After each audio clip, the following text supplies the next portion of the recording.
Bismillahirrahmanirrahim. Assalamualaikum warahmatullahi wabarakatuh adik-adik. Pada kesempatan kali ini kita akan membahas sebuah materi, yaitu tentang perkembangbiakan tumbuhan secara vegetatif.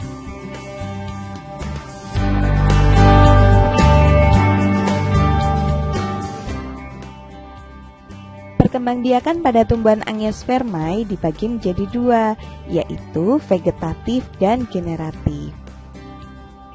Vegetatif nanti yang akan kita pelajari, sedangkan generatif akan kita pelajari pada video berikutnya.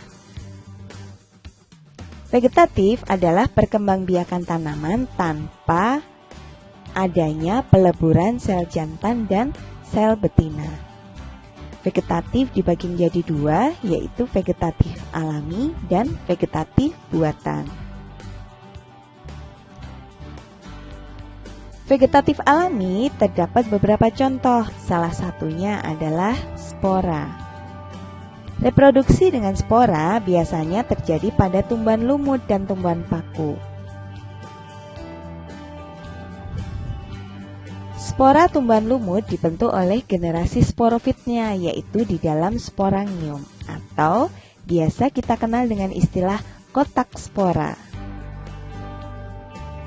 Kotak spora biasa terletak di balik daun atau berada di bawah daun. Yang berikutnya adalah fragmentasi. Fragmentasi adalah perkembangbiakan dengan cara memisahkan diri dari koloni induknya dan tumbuh menjadi individu baru. Pada umumnya, fragmentasi ini terjadi pada ganggang hijau. Kemudian yang berikutnya adalah tunas. Tunas biasanya muncul pada tumbuhan yang telah dewasa. Tunas dapat muncul pada akar, batang, atau daun. Terdapat beberapa jenis tunas, salah satunya adalah tunas batang. Kemudian yang berikutnya adalah tunas akar, kemudian tunas daun, dan yang berikutnya adalah tunas adventif. Berikutnya adalah umbi lapis. Umbi lapis adalah batang yang tumbuh di bawah tanah. Bentuk umbi lapis menggembung, berair, dan memiliki sisik-sisik daun yang berfungsi sebagai cadangan makanan. Contoh tumbuhan yang berkembang biak menggunakan umbi lapis adalah bawang merah.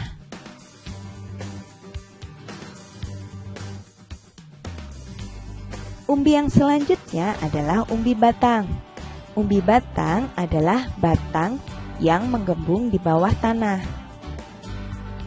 Pada umbi batang terdapat tunas, seperti pada gambar berikut, yang nanti kalau dia ditanam akan tumbuh menjadi individu baru. Umbi batang berfungsi sebagai cadangan makanan. Contoh tumbuhan dengan umbi batang adalah kentang dan ubi jalar. Yang berikutnya adalah umbi akar. Umbi akar adalah akar yang membesar karena berisi cadangan makanan. Contoh tumbuhan dengan umbi akar adalah wortel, lobak, dan singkong.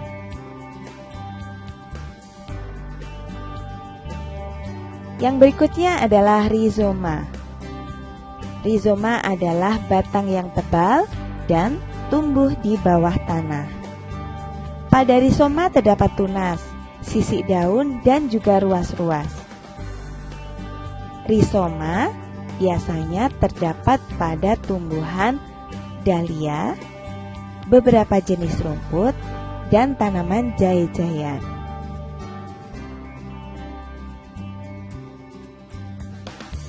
Kemudian adalah stolon atau yang sering kita kenal dengan istilah geragi.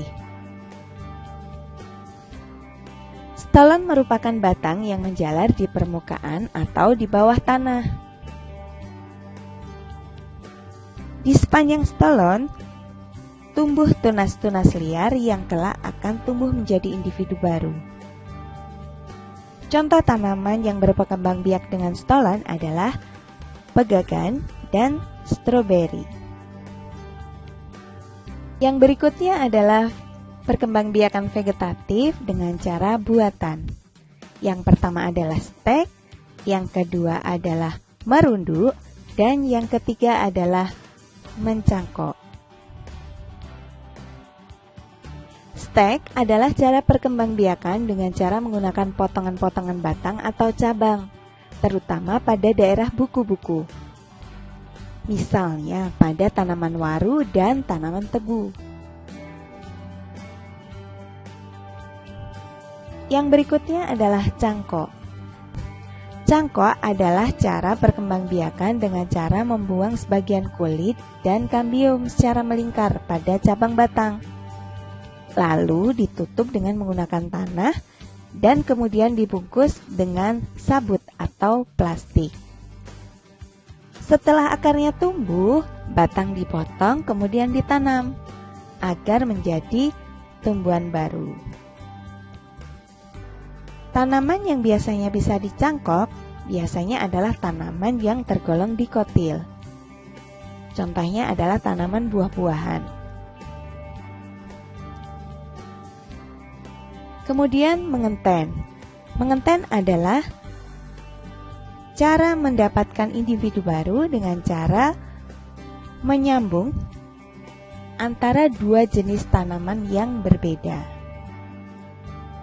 Dan yang berikutnya adalah okulasi atau yang sering kita kenal dengan istilah menempel. Okulasi pada dasarnya sama dengan mengenten, tetapi tumbuhan yang ditaruh di atas hanya diambil pada mata tunasnya saja.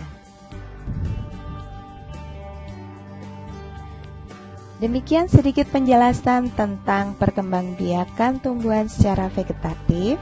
Semoga bermanfaat dan sampai jumpa pada video selanjutnya.